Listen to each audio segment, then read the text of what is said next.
ស្បៃពីកាយសង្សារហាត់ថាបានអង្អែលសពប្រាណគ្មានសត្រង់ណាក្លិនក្របងអោបហើកែវជីវ៉ាព្រឺព្រោះទុនអស់កាយាស្នេហាដំបូសូដនមូលខ្លំលើដើមទ្រូងស្រីសាច់សខ្ចីក្នុងទ្រូងញភ័យព្រើព្រើនេត្រារូបអូនស្រស់ដងខ្លួនសំនឹងហាត់ថា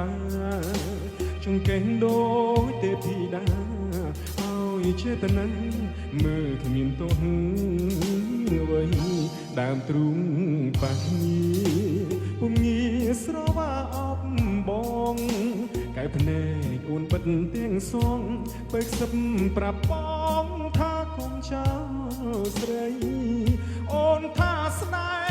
ហ៍ស្មោះប្រគល់ជូនព្រំចារី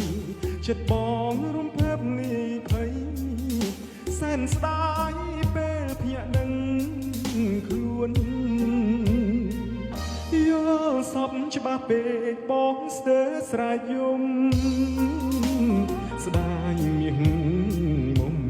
មិនបានថ្នាក់ថ្នមឲ្យអមចិនដាអូនស្អាតណាស់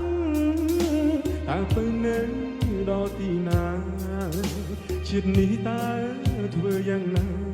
បានរួមស្នេហាដូចក្នុងសូបិន